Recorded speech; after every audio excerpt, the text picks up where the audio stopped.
Salut bande de travailleurs, c'est tonton Yanoche. J'espère que vous allez bien. J'ai eu pas mal de questions sur la dernière vidéo parlant de mon boulot et je vois qu'il y a des curieux, il y a des gens qui ont besoin de renseignements et j'ai fait cette vidéo pour ça. Alors difficile de trouver un endroit où c'est qu'il n'y a pas trop de bruit parce que je suis pas à la maison, je suis pas en France, là je suis à l'étranger. Donc on essaie de faire ça bien. Donc cette vidéo, je me vois pas la faire en une fois parce que ça va être trop long, ça va pas être digeste. Donc je vais faire une petite série de vidéos. Il va y avoir à peu près 4 vidéos sur les différentes questions que j'ai eues. Donc il y a des gens qui avaient envie de voir un petit peu mon métier et j'ai fait une vidéo assez détaillée, assez sympa sur ce que je fais pour que tu puisses te rendre compte de comment ça se déroule. Et puis au final, il n'y a pas de pénibilité, il n'y a pas vraiment une grande pénibilité dans ce travail et que tu t'aperçoives que travailler en industrie, c'est pas forcément en baver tous les jours. Alors il y a plusieurs aspects au boulot, hein. Tu peux très bien faire le métier que je fais en chantier, c'est beaucoup plus difficile, surtout que tu travailles souvent dehors, en tout cas aux températures extérieures. Et chez nous en France, ou même en Suisse, ça peut être assez difficile l'hiver. Mais voilà, je te fais une petite vidéo là-dessus sur voilà, les différentes étapes sur lesquelles je travaille à chaque fois que j'ai un projet. Ensuite, je ferai une deuxième vidéo sur ce qu'on pourrait appeler un peu, pas un plan de carrière, mais en fait comment j'en suis arrivé là, côté mon expérience et mon retour sur la façon dont j'ai commencé en Suisse, qu'est-ce que j'avais fait comme formation, parce que je suis parti en Suisse avec 2 mois de formation dans les pattes, c'était très rapide, c'est quelque chose qui se fait encore maintenant et qui permet d'accéder tout de suite à un métier dit de compétences et donc bien rémunéré. Parce que quand je parle de rémunération, là, j'ai mis un exemple avec 4 SMIC, c'est-à-dire environ 6 000 euros, hein, le SMIC est à 1 400 euros, je fais un peu plus que ça, mais un débutant va être plus près des 3 SMIC et un confirmé, voire quelqu'un qui accepte de travailler en déplacement, on parle facilement de 5 SMIC. Donc c'est vraiment une valeur moyenne et tu peux faire beaucoup plus. Et ensuite, j'ai pas mal de questions sur le suisse-allemand, l'allemand, apprendre l'allemand, comment j'ai appris l'allemand, est-ce que je comprends le suisse-allemand, est-ce que je parle un peu suisse-allemand. Et donc je fais une autre série, je vais faire 2 vidéos pour les langues qui te donnent les bases pour aller en Suisse, avec un petit mélange de suisse-allemand et d'allemand. Mais en fait, c'est quelque chose qui peut te faciliter vraiment la vie parce que, en fait, ça sera plus détaillé dans l'autre vidéo. Mais voilà, pour les gens qui sont intéressés pour parler allemand, mais pas se taper des cours pendant 6 mois, en quelques semaines, en 3-4 semaines, pouvoir se débrouiller pour ce qu'on appelle le minimum vital.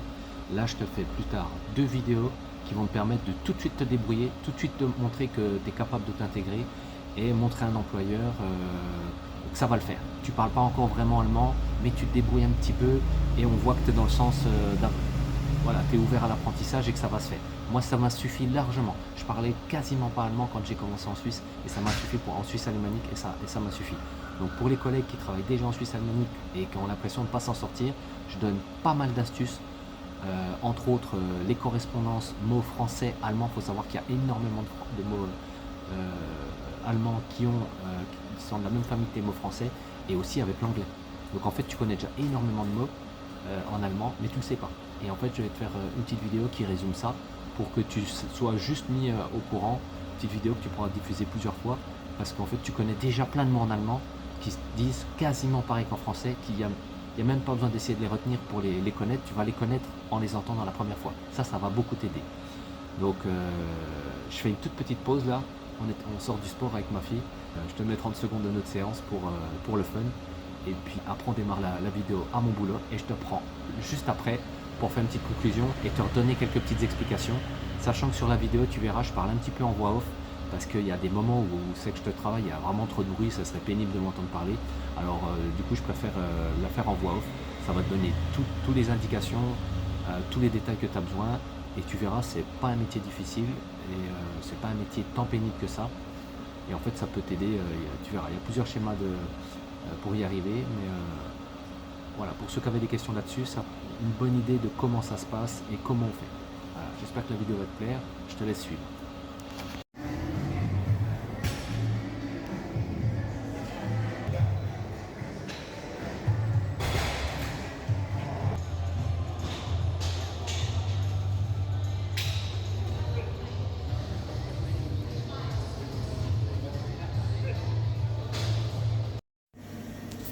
Bon, alors moi, il y en a c'est le café, moi c'est la petite soupe du matin. La petite soupe de tomates.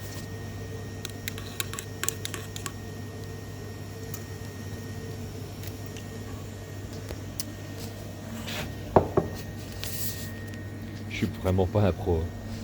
Bon, à la vôtre. Avec des petits croutons, c'est les meilleurs. Bon, on va y foutre, hein. C'est parti.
c'est pénétré, mais c'est un peu limite. Je vais augmenter l'ampérage et ralentir la vitesse d'avance. Et je vais également réduire le débit de gaz à l'intérieur. Un peu trop de gaz. Je vais regarder la deuxième soudure.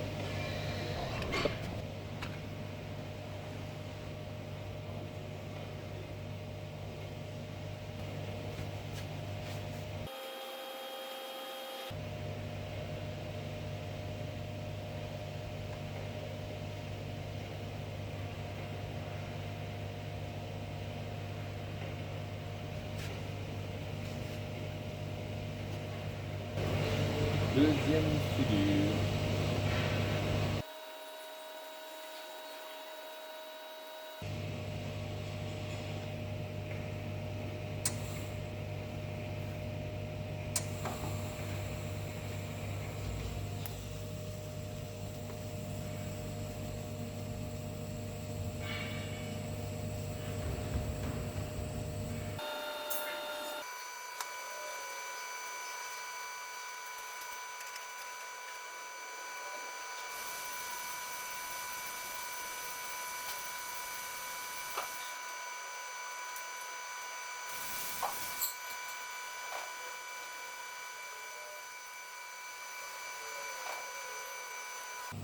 Alors, surprise, surprise, c'est bien, c'est pas bien. C'est au top. Voilà. Magnifique. Je vous montre que quand ça a refroidi.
Bon,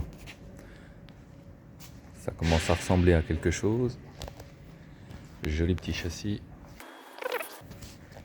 On va arriver sur quelque chose de sympa. Donc ça c'est le châssis de base. Final, on est là. Encore beaucoup de choses à préparer. Beaucoup le matin à venir. Encore un petit gars qui nettoie au Karcher là-bas, un de mes collègues. Et voilà. Un petit châssis tout propre. Il manque pas grand chose. Là j'ai été obligé de pointer en provisoire ces plaques là. Parce qu'ici viennent se fixer un béhalter, donc un gros réservoir. Et tant que le réservoir n'est pas en place et qu'on ne peut pas être certain de l'ajustement des plaques, et bon, on ne s'amuse pas à les souder parce que s'il faut les bouger d'un millimètre ou deux après, et ben, c'est la misère. Donc elles sont juste pointées. Il y a un petit point là pour les faire tenir. Un petit point de l'autre côté. Et s'il faut en bouger une, un coup de marteau et on dégage tout ça. Là c'est pareil, il y a une pompe qui vient ici. Donc ici c'est que pointé. Alors que tout le reste est soudé. Là j'ai des choses à confirmer. Donc tout ce qu'on n'est pas sûr, on le pointe. Et une fois qu'on met en place les armoires, pompe, tout l'appareillage, le réservoir, et bien là on peut se permettre de tout finir de souder. Voilà, j'ai rajouté un petit élément pour l'air comprimé ici. Là je l'ai soudé puisque ça on sait que ça ne bougera pas. Allez, c'est parti pour la suite.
Voilà, voilà.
Bon, t'as vu, c'est intéressant, c'est pas du boulot si pénible que ça.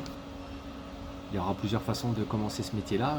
J'ai déjà vu des gens se former en France pour ensuite venir en Suisse, mais en fait, tu peux directement, après une petite formation de 2-3 mois, commencer en Suisse tout de suite. Moi, c'est ce que j'ai fait, ça a fonctionné directement et je connais plusieurs gars qui l'ont fait en démarrant seulement soudeur au début, en tuyauterie, et puis après, ils sont passés sur d'autres postes. Mais tu pourrais très bien être soudeur sur de la serrurerie, voire même de la chaudronnerie, même si ce sont des métiers beaucoup plus complets au niveau des compétences et qu'il faut beaucoup d'autres compétences, ça te permet quand même de mettre un pied dedans.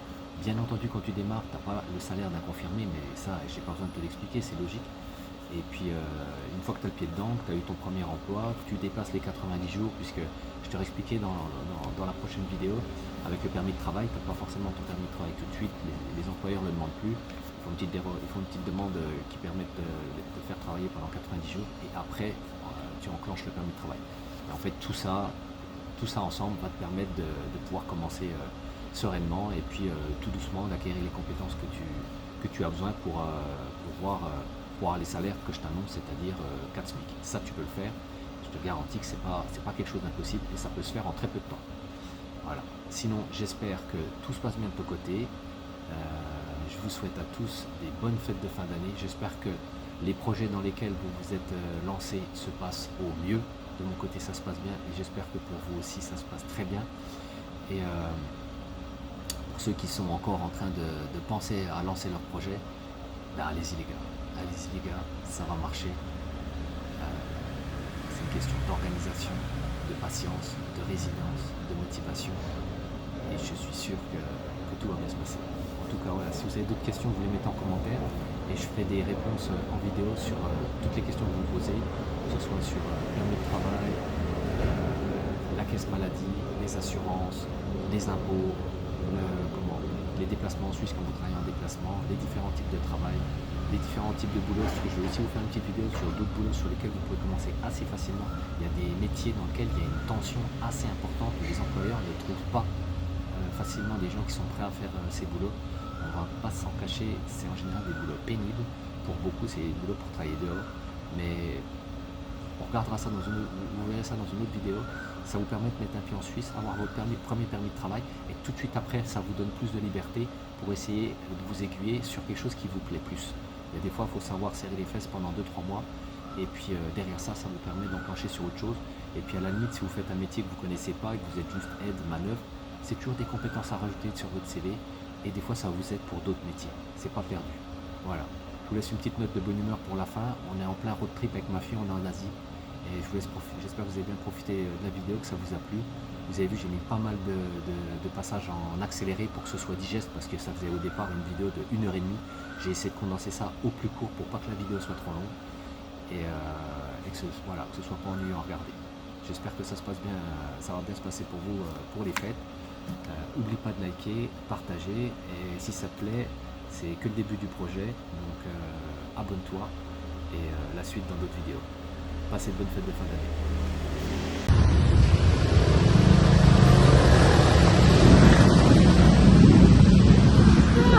Et c'est là. Ah, c'est là. Ouais.